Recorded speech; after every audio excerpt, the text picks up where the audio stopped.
Donc bonjour Mathieu. Aujourd'hui, on est ensemble pour que tu nous présentes ton projet Colette. Tu as accepté Bonjour de Alexandre. répondre à 3 questions. Et donc, la première question que je vais te poser, c'est pourquoi Colette? Ouais. Pourquoi Colette? Avant toute chose, Colette, ça part d'un constat. C'est-à-dire que moi, je suis dans l'entrepreneuriat depuis une dizaine d'années. J'ai eu la chance de créer une première entreprise qui s'est très bien développée et j'étais basé à Paris. Et ensuite, après avoir vendu cette entreprise, je suis remonté de là où je viens, en Belgique. Et donc, j'ai de facto passé beaucoup plus de temps avec ma famille, mes grands-parents. Et c'est là où j'ai été un peu marqué par deux éléments. Le premier, c'était de voir à quel point les grands-parents voulaient tous vieillir dans leur domicile, mais surtout à quel point généralement leur domicile était plus adapté à leurs besoins, dans le sens où généralement dans des maisons ou des appartements où ils avaient des enfants, tous ces enfants étaient partis, et donc des logements entre guillemets assez vides. Et puis d'un autre côté, il y a quand même un sujet euh, solitude qui est présent chez ce public-là, donc chez les seniors. Et donc ça, c'était un peu d'un côté les deux problématiques qu'on a découvertes, et ensuite de l'autre côté une problématique qu'on a vécue nous, même encore assez récemment, c'est l'accès au logement pour les étudiants. On le sait, une vraie difficulté. C'est pas simplement trouver un logement de qualité, c'est non, trouver un logement pour un étudiant, construire un dossier, trouver des garants, c'est extrêmement compliqué. Et donc de là est née l'idée de regarder, et c'est là où on a découvert entre guillemets ce qui s'appelle la cohabitation intergénérationnelle. Donc c'est un modèle qui a la particularité d'avoir un impact positif sur les deux éléments que j'ai mentionnés. Donc c'est permettre à des étudiants de trouver des chambres de qualité, abordables, en cohabitant avec des seniors. Évidemment, pour le senior, ça résout ces deux potentielles problématiques qui sont, un, entre guillemets, rentabiliser ou du moins mettre de la vie dans un logement qui est potentiellement inoccupé en certaines parties et donc permettre aux seniors de rester chez lui et aussi d'avoir un impact sur la création de liens sociaux avec des gens. Quel profil de seniors vous visez en termes d'âge un peu ou est-ce que c'est Ouais, plutôt des urbains, des ruraux, des jeunes seniors, des vieux seniors? Est-ce que vous avez un ouais, petit peu justement un profil cible? ouais, donc très bonne question et c'est important de le clarifier. C'est vrai que ce qu'on voit est un peu dans notre profil cible, voire même ce qu'on appellerait nos early adopters. Ce qu'on voit, c'est généralement des femmes entre 60 et 75 ans qui habitent dans l'habitat familial, généralement seules. Elles peuvent être en couple encore, mais généralement seules, donc soit de veuves, soit de divorcées, qui ont eu un ou plusieurs enfants et où les enfants ont quitté le domicile. Et donc, de facto, il y a des chambres, entre guillemets, de libre. OK. Et ceux que vous avez approchés, dans vos travaux préparatoires, quelle est leur motivation, principale à accueillir des étudiants justement, chez eux dans leur logement? Ouais. Je dirais que c'est généralement un mix de trois motivations. Alors, ça n'est jamais qu'une seule, parce que sinon ça ne correspondrait pas au club ou à ce qu'on a envie de créer avec Colette. C'est un mix généralement entre réellement une motivation financière, oui, de gagner quelques centaines d'euros en sous-louant une chambre. C'est une motivation aussi de pouvoir rester dans son habitat familial, parce que grâce à ça, d'un point de vue financier, mais d'un point de vue aussi sécurité, c'est agréable d'avoir quelqu'un chez soi.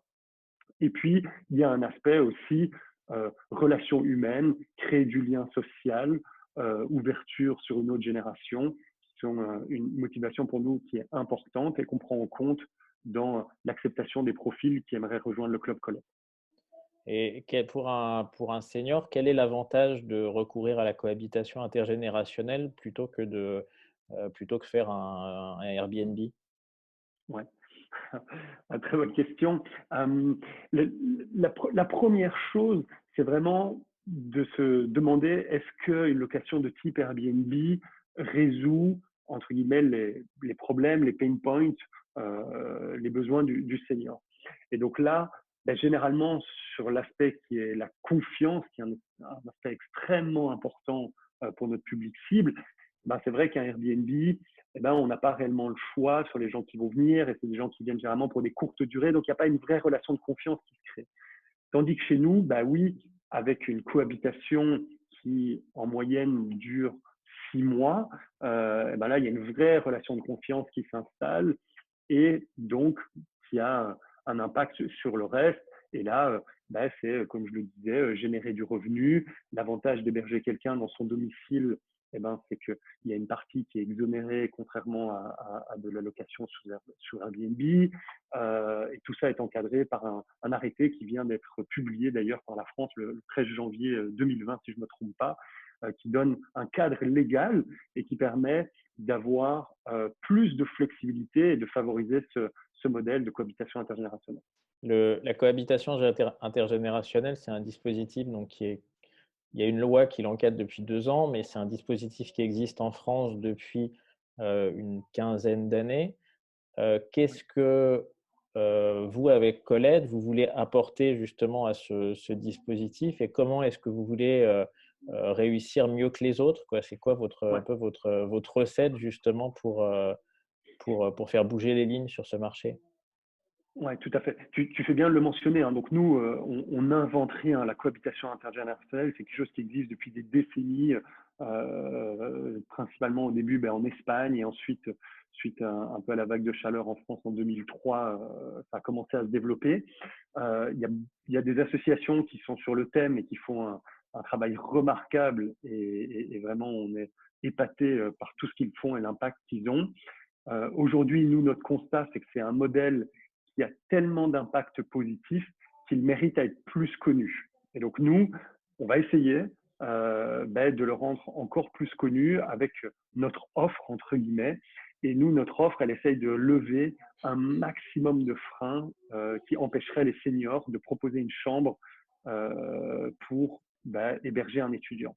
Et là, les principaux freins, le premier, il est au niveau financier, c'est-à-dire que le senior n'a pas envie de prendre un quelconque risque de devoir gérer toute cette partie-là. Et ben avec une solution comme Colette, c'est une garantie de paiement et de recevoir l'argent en temps et en heure tous les mois. C'est quelque chose qu'on offre dans notre service. Un autre point important, ben, c'est tout le sujet des assurances. Quid si il se passe quelque chose, si l'étudiant par mégarde casse quelque chose dans la maison ou ce genre de choses, eh ben pour nous aussi c'est un élément extrêmement important. Donc il faut savoir que tous les binômes Colette sont de facto assurés par AXA, qui est notre partenaire sur le projet.